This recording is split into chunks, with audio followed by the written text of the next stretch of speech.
All right. You excited? I I am. I am.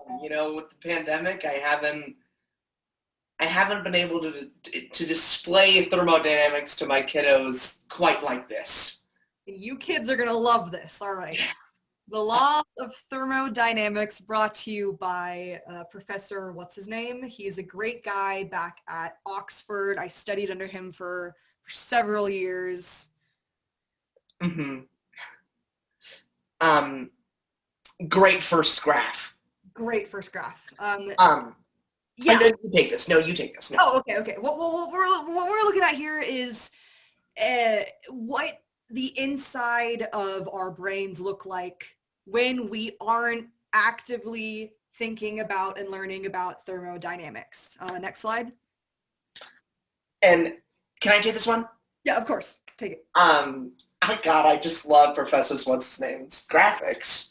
So and you see, that is you kids learning about your brain when you're not experiencing the wonders of thermodynamics. exactly. Next slide.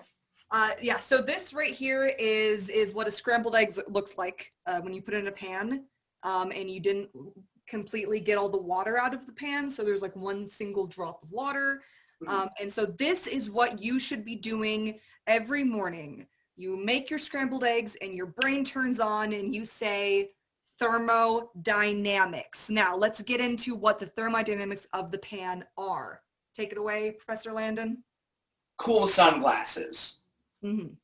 I know it seems silly, I mean, it's like, how does cool sunglasses on your eggs, say, bring up thermodynamics? Well, I'll tell you. When you're so cool, you're so hot and you gotta rock it. And just like your scrambled eggs this morning, they really showing off those thermodynamics. Oh yeah, and kids, there's nothing hotter. There's nothing hotter than thinking about thermodynamics. So when we think about it, let's start with the fire and let's start with the hat. So you put the fire underneath the top hat that I know you're all wearing back home.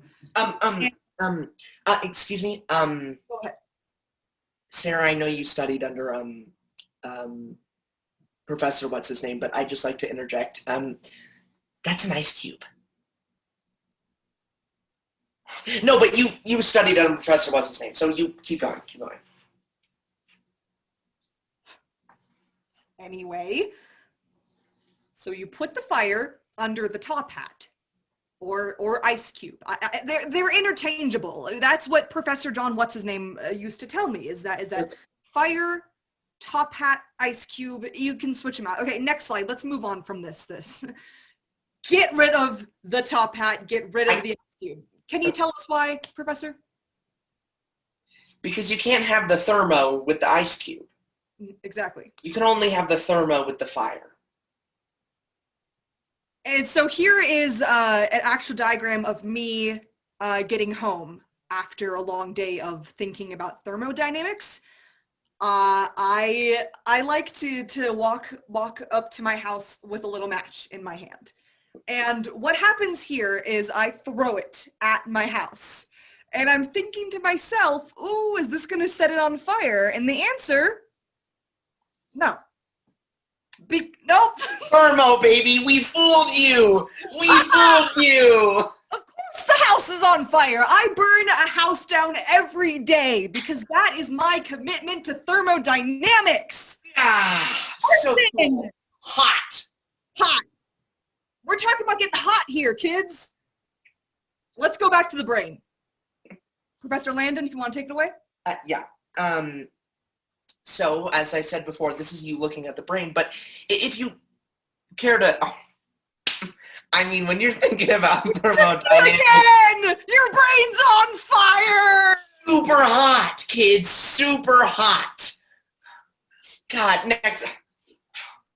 So basically, in conclusion, kids, when you wake up in the morning, you make your eggs, you start thinking about thermodynamics, if you don't set your house on fire, your brain's gonna be on fire. The hot.